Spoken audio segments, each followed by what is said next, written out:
अस्सलाम वालेकुम दोस्तों, मैं हूं शाहिद हुसैन। आज 4-5 अहम खबरें हैं। एक तो लापता अफराद के से मुतालिक और दूसरा उज़ैर बलोच की जो मुकदमात हैं उसमें बरियत के बावजूद उज़ैर बलोच जान की मुश्किलात कम नहीं हो रही बल्कि बढ़ रही हैं। और अब ऑफिशियल वर्जन सामने आ चुका है आर्मी की तरफ से, जिसमें उज़ैर जान बलोच की रिहाई जो है मुकदमात में बरियत के बावजूद मुमकिन नहीं है। इसके अलावा जो प्राइस कंट्रोल के हवाले से जो एशिया खुर्दनोश की कीमतों में इजाफे से मुतालिक जो केस ज़ेर समात है उस हवाले से भी जो मकामी हुक्मरान हैं, हुकूमतें हैं या अफसरान हैं, उनकी मुश्किलात में इजाफा हुआ है। उसके अलावा जो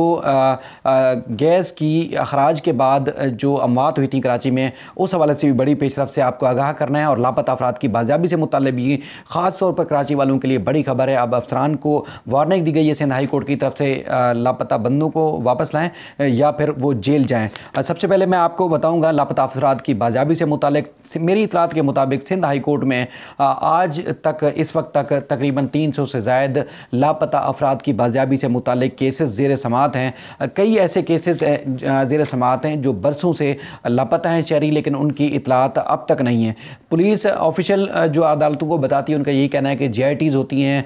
टास्क फोर्स की इजलास होते हैं, मुख्तलिफ ज़राए से मुख्तलिफ एंगल से तहकीकात होती है, लेकिन जो लापता शहरी हैं उनका कोई अब तक सुराग नहीं लगाया गया है। अदालत में इस तरह की रिपोर्ट्स आती हैं, लेकिन जो शहरी हैं उनके अहल खाना हमेशा आते हैं, आहो बका करते हैं, चाहे उनकी वालदैन हों, बीवी बच्चे हों, भाई बहन हों, वो हमेशा अदालतों में आते हैं। आज जस्टिस नेमतुल्लाह फलपोटो की अदालत में जो केस लापता अफराद से मुतालिक ज़ेर समात था उस हवाले से इंतहाई बड़ी पेशरफ सामने आई है, जिसमें जस्टिस नेमतुल्लाह फलपोटो साहब ने कहा कि अब हमारे पास कोई और चारा नहीं है अफसरान को जेल में डालने के सिवा। शहरी जो लापता हैं उनको बाजियाब कराकर अदालतों में पेश करो, वरना जेल जाने के लिए तैयार हो जाओ। अब अदालत ने ये अहकाम दिए वफाकी सेक्रेटरी जो दिफा है और वफाकी सेक्रेटरी दाखिला है, वफाकी सेक्रेटरी दाखिला जो है उनके लिए अहकाम दिए गए हैं और उनसे रिपोर्ट्स भी तलब की गई हैं। और एक जो जब समात हुई तकरीबन 25-30 केसेस से, तो एक मंजर तो हमें यह भी देखने में आया जब तफ्तीश अफसर ने बताया कि 10 JIT हो चुकी हैं एक शहरी की गुमशुदगी के हवाले से और अब तक कोई सुराग नहीं लगाया गया। तो उस वक्त जस्टिस नेमतुल्लाह फलपोटो साहब इंतहाई बरहम हुए और हुक्म दिया कि हथकड़ी लाओ और उसके बाद इसको अभी हम जेल भेज देते हैं। तो एडवोकेट जो मुख्तलिफ वहाँ पर मौजूद थे उन्होंने कहा कि अदालत से गुजारिश की कि एक मौका और दे दिया जाए और आइंदा समात पर पेशरफ्त रिपोर्ट पेश की जाएगी, लेकिन उन्होंने कहा नहीं, अब हम इसको जेल ही भेजेंगे। काफ़ी मुदाखलत हुई, लेकिन अदालत ने आखिरी मोहलत दी और कहा है कि वफाकी सेक्रेटरी दाखिला और इसके अलावा वफाकी सेक्रेटरी दिफा जो है वो रिपोर्ट पेश करें। और उसके अलावा जो दीगर लापता शहरी थे उसमें जो कराची पुलिस चीफ हैं उनसे ज़ाती तौर पर रिपोर्ट मांगी गई है। और आज ये होम सेक्रेटरी जो सिंध के सेक्रेटरी दाखिला है वो भी मौजूद थे जो ये सारे केसेस की समात के दौरान ये बात सामने आई। तो अब अदालत ने वाज़ेह कर दिया है कि एक तो जो भी हरासी मराकज़ हैं पूरे मुल्क में किसी भी एजेंसी के किसी भी इदारे के, उसकी तफसीलात अदालत में पेश की जाएँ कि वहाँ पर कौन कौन और किस किस मुकदमात पे मतलूब या किस तरह उनको रखा गया है। और दूसरा जो बाजियाब होने वाले उनके शहरियों को बाजियाब कराकर अदालत में रिपोर्ट पेश की जाए। अदालत ने यह भी कहा कि एक जो तफ्तीशी अफसर थे जिसमें DSP रैंक के थे उनको उनके वारंट गिरफ्तारी भी जारी किए हैं और इस तरह के सख्त तरीन अहकाम अदालत की जानिब से सामने आए। और जस्टिस नेमतुल्लाह फलपोटो साहब ने यह भी अपने रिमार्क्स में कहा कि अब इस किस्म का ड्रामा नहीं चलेगा कि शहरी तवील अरसे तक लापता हूँ और कोई भी इदारा उनसे मुताल्लिक कोई रिपोर्ट अदालत में पेश ना करें और एक सरसरी सी या एक अमूमी रिपोर्ट पेश की जाती है, फर्जी रिपोर्ट्स पेश की जाती हैं, उस तरह की रिपोर्ट्स पेश नहीं चलेंगी। उनको उस तरह की रिपोर्ट्स पेश करेंगे तो अब अफसरान के खिलाफ कार्रवाई होगी। एक तो इतलात जिस तरह शहरियों की गुमशुदगी के हवाले से मुख्तलिफ इदारे देते हैं, जिसमें कई पुलिस अफसरान या कई इदारे ये भी रिपोर्ट देते हैं कि मुख्तलिफ मुकदमात में जो मतलूब शहरी होते हैं वो आज खुद रूपोश हो जाते हैं और उनकी गुमशुदगी की दरख्वास्तें दायर की जाती हैं उनके अहल खाना की तरफ से। तो इस वजह से भी मुकदमा तवील अरसे से गुमशुदगी के चलते रहते हैं। लेकिन बहुत सारे ऐसे केसेस हैं जिनका ख़ास तौर पर कराची से ताल्लुक़ है, वो लापता हैं। तो ज़ाहिर है उनके अहल खाना अब इतने अरसे से जब केस ज़ेर समात होते हैं वो झूठ नहीं बोलते, वो आते हैं अक्सर कहते हैं कि अकलौता बेटा था, वही कमाने वाला था और उसके बाद वो लापता हो गया। अब उसकी हत्ता कि ये भी आज भी अदालत में कहा गया कि अगर वो मार दिया गया तो उसकी बॉडी हवाले कर दी जाए, अगर दफना दिया गया उसकी कब्र तक पहुंचा दिया जाए, कोई तो जरिया होगा, कोई तो तरीका होगा, हमें उस लाश तक, उस बॉडी तक पहुंचा दिया जाए जहां पर उसको दफना दिया गया है। हम फिर उसके बाद कोई सवाल नहीं करेंगे, लेकिन किसी के पास कोई जवाब नहीं होता। तो अब ये बड़ी पेशरफ्त हुई। अब लग ये रहा है कि जिस तरह जैसे नज़र अकबर साहब की अदालत में केस आए थे, तो 2 महीने के अंदर अंदर 62 या 68 से ज़्यादा अफराद ऐसे लापता थे जो कई अरसों से लापता थे। अदालत ने जब मुख्तलिफ तफ्तीशी अफसरान और अफसरान के खिलाफ जब ये हुक्मनामे जारी किए थे कि उनको जेल भेज देंगे, और कईयों को जेल भी भेजा, तो फिर लापता शहरी वापस आना शुरू हो गए थे। तो अब भी यही लग रहा है कि जस्टिस नेमतुल्लाह फलपोटो साहब की अदालत में भी इस तरह की चीज़ें देखने में मिलेंगी। दूसरा, अक्सर हम देखते हैं कि चीज़ों की कीमतों में इजाफा हो जाता है, जिसमें अशिया खुर्दनोश हो गई, तेल, घी और मुख्तलिफ जो खाने पीने की अशिया हैं वो महंगी हो जाती हैं, और उसके बाद जो हुकूमत की जानिब से प्राइस कंट्रोल लिस्ट जारी की जाती है, उस हवाले से चीज़ें नहीं मिल रही होती। आज जस्टिस मोहम्मद अली मज़हर ने इस मामले में सख्त बरहमी का इजहार किया और ऑर्डर दिया कि जो प्राइस कंट्रोल लिस्ट के कमिश्नर हैं, असिस्टेंट कमिश्नर, वो खुद पेश हों। कमिश्नर कराची से रिपोर्ट तलब की है कि जितनी भी अशिया खुर्दनोश की चीज़ें हैं उनकी कीमतों का तयन किस अंदाज से किया जाता है, कब किया जाता है, और छापे मारे भी जाते हैं तो उनका जो है उनकी कार्रवाई का जो अमल है, रद्द अमल है, उसका क्या सामने आता है। और अदालत ने यह भी कहा कि एक तो हुकूमत क्या चीज़ों की कीमतों में इजाफा करती है या फिर दुकानदार खुद करते हैं, उस हवाले से भी अदालत ने रिपोर्ट मांगी। और अदालत ने अपने रिमार्क्स में ये भी कहा है कि अगर कंट्रोल हो जाता है, कीमतों का तयन हो भी जाता है, तो फिर उसके बाद फिर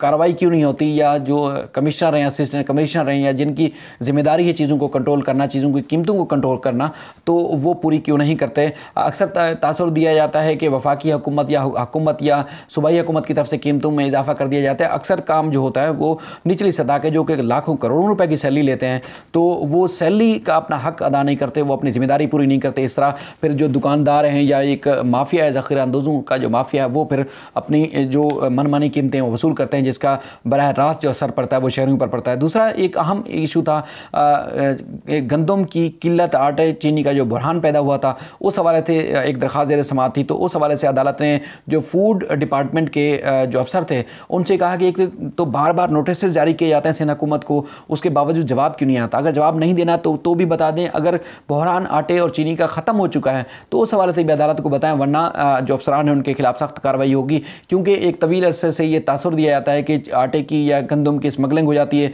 उसके बाद फिर वफाकी हुकूमत के कंट्रोल में चीज़ें नहीं आती हैं, और इस तरह आटे का बहरान पैदा होता है और फिर कीमतों में इजाफा होता है। तो अब अदालत में अगर ये वाकई में वाक़तन ऐसा है तो फिर अदालत में जवाब क्यों नहीं जमा कराया जाता। ज़ाहिर ये सिंध हुकूमत की जिम्मेदारी है, वो पूरी नहीं कर रहे थे। फिर आपने देखा कि कुछ अर्सा पहले जहरीली गैस के अखराज के बाद केमाड़ी में ख़ास तौर पर तकरीबन 10 से ज़्यादा अफराद जाँ बहक और 500 से ज़्यादा मुतासिर हुए थे। आज तक ये इस बात का तयन नहीं हो सका है कि जो लोग मर गए थे, जिनकी अमवात हुई थी, वो क्या वजह थी, उसकी वजह का नहीं बताया गया है। और गैस का अखराज हुआ था तो वो क्यों हुआ था, किस तरह हुआ था, अगर स्प्रे किया गया था, कोई फ्यूमिगेशन हुई थी, तो उस हवाले से भी अदालत ने सख्त बरहमी का इजहार किया और कहा जैसे मोहम्मद अली मज़हर साहब ने कि एक तो वजह अमवात क्या थी और सारी मिस्ट्री में शामिल कौन था और उसकी ज़िम्मेदार कौन था, उसका तफसीलात बताई जाए। और इसके अलावा वजह अमवात जाने के लिए डीजी इन्वायरमेंटल प्रोटेक्शन एजेंसी को भी तलब किया है, केपीटी के अफसरान को भी तलब किया है कि अगर कोई स्प्रे किया गया था तो उसकी अगर जहरीली अखराज गैस की अखराज हुई थी तो उसकी वजह क्या थी, और जो अमवात हुई उसका उनका जो पोस्टमार्टम नहीं हुआ, उस हवाले से भी अदालत ने तफसीली रिपोर्ट तलब की है और कहा है कि ज़िम्मेदारों का तयन करके रिपोर्ट अदालत में पेश की जाए। अच्छा, एक बड़ी जो अब अहम पेश रफ्त है वो उज़ैर जान बलोच के हवाले से। आप अक्सर पिछले कई दिनों से देख रहे होंगे उज़ैर जान बलोच पुलिस मुकाबले के केस में बरी हो गया, फलां केस में बरी हो गया, इस तरह आज बस जलाने के केस में भी बरी हुआ। पहले भी मैं एक वीडियो में वाज़ेह कर चुका हूं कि उज़ैर जान बलोच के खिलाफ ये 2-4 मामूली केसेस नहीं हैं और उनके खिलाफ जो है तकरीबन 65 केस जो है वो इंसदाद दहशतगर्दी की अदालतों में ज़ेर समाअत थे। 5 केसेस में बरी हो चुका है, लेकिन अब भी 60 केसेस बाकी हैं और जो इंतहाई संगीन नौयत के हैं, जिसमें कत्ल, इक़दाम कत्ल, दहशतगर्दी की वारदातें, भत्ताखोरी, असलहे की रिकवरी और बेशुमार केसेस हैं जो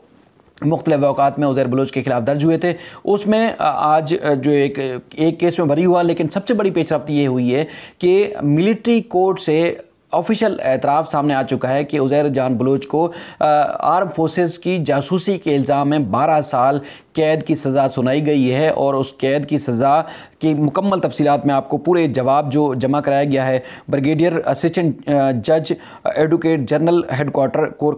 5 कोर की जानिब से, जिसमें उन्होंने कहा है कि उज़ैर जान बलोच की जो वालदा की दरख्वास्त है उसमें तफसीलात उन्होंने जमा कराई हैं। आज पहली दफ़ा ऑफिशियल डॉक्यूमेंट सामने आया और वो मेरे पास रिकॉर्ड पे है। उन्होंने कहा कि जो उज़ैर जान बलोच की वालदा रज़िया बेगम, उन्होंने जो दरख्वास्त दायर की थी वो सुप्रीम कोर्ट के जो तय करदा असूल हैं उससे मुताबिकत नहीं रखती। और इसके अलावा जो उज़ैर जान बलोच के ऊपर इल्ज़ामात हैं वो ये हैं कि आर्मी एक्ट 1923 की उज़ैर बलोच ने खिलाफ वर्जी की और बल्दिया टाउन से रेंजर्स ने उसको गिरफ़्तार किया था और गिरफ़्तारी के बाद उज़ैर जान बलोच के खिलाफ मुश्तरका तहकीकाती जो टीम थी उसने इन्वेस्टिगेशन की और ज़िम्मेदार करार दिया गया था उज़ैर जान बलोच को कि इसने आर्मी एक्ट की खिलाफ वर्जी की है। और उसके अलावा जुडिशल मजिस्ट्रेट के सामने 164 का बयान भी रिकॉर्ड करवाया था उज़ैर जान बलोच ने, जिसमें संगीन जुराइम में मुलव्वस होने के साथ साथ उज़ैर जान बलोच ने आर्मी की जासूसी का भी जो एतराफ़ किया था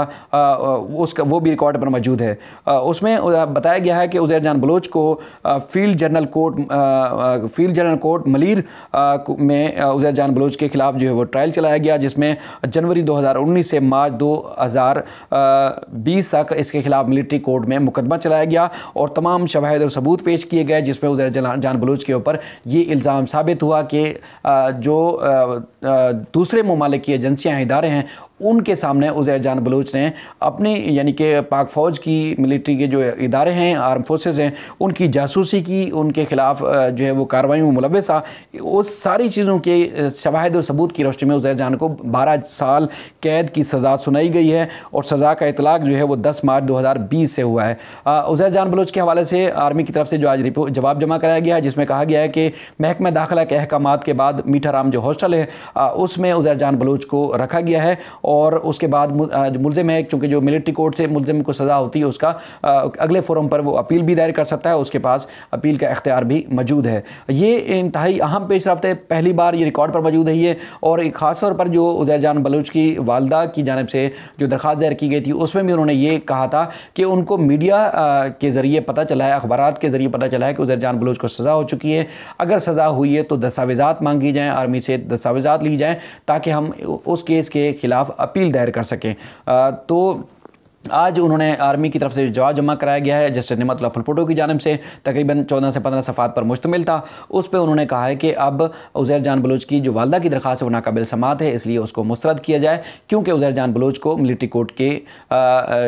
कोर्ट से 12 साल की सज़ा हो चुकी है और इंतहाई संगीन जुराइम में मुलव्वस है। अब जिस तरह 4-5 केसेस में पहले वो बरी हो चुका है और पहले भी मैं वाज़े कर चुका हूँ कि प्रोसिक्यूशन और तफ्तीश का जो काम है बुनियादी तौर पर वो पुलिस का काम है। पुलिस में बेशतर कई केसेस ऐसे हैं जिसमें पुलिस बराह रास्त उसमें मुद्दई भी और गवाह भी है, और पुलिस एहलकार अगर उनके बयानात में तजाद आते हैं और शवाहिद वो पेश नहीं करती प्रोसिक्यूशन ATC में अदालतों में, तो ज़ाहिर मुल्ज़िम ने बरी होना होता है। लेकिन जो इंतहाई अहम और बड़े केसेस हैं वो अब बाकी हैं, उनका ट्रायल इंसदाद दहशतगर्दी की अदालतों में ज़ेर समात है, शवाहिद भी पेश हो रहे हैं, गवाह भी आ रहे हैं, और उम्मीद यही है कि और कई केसेस में उसको मज़ीद संगीन नोयत के जो केसेस हैं उसमें सज़ा हो सकती है। अब ऐसे ही केसेस जो एक ब्लाइंड केसेस होते हैं, यानी कि कोई दहशतगर्दी की, यहाँ कराची में पता है कि दहशतगर्दी कत्ल गारतगिरी जो है वो अरूज पर रही और ख़ासतौर पर पीपल्स पार्टी के दौर में, तो उस वक्त जो मुकदमात दर्ज होते थे, कोई बस जलाई गई, पुलिस पर फायरिंग हुई, तो पुलिस ऐसे भी केसेस दर्ज करती रही है कि उसमें किसी गैंग का नाम डाल दिया, जैसे लियारी गैंगवार का सरगना उज़ैर बलोच या इसके साथी जो दीगर थे, इनके खिलाफ भी मुकदमा दर्ज हो जाते थे, लेकिन उसके अदालतों में सबूत पेश करना ज़रूरी होता है, तो पुलिस वो सबूत अब पेश नहीं कर पा रही, जिसकी वजह से उज़ैर बलोच इन मुकदमात में बरी हो चुका है। लेकिन 60 केसेस और हैं जिनका ट्रायल अब अदालतों में चल रहा है। आज उज़ैर जान बलोच की आपने वीडियो भी देखी होगी, वो इंतहाई मायूस है, और अगर मुकदमे में बरियत के बावजूद आप उसकी हालत देखें कि वो एक शिकस्त खुर्दा लग रहा है, जिस उज़ैर जान बलोच की दहशत और उसके बाद उसका एक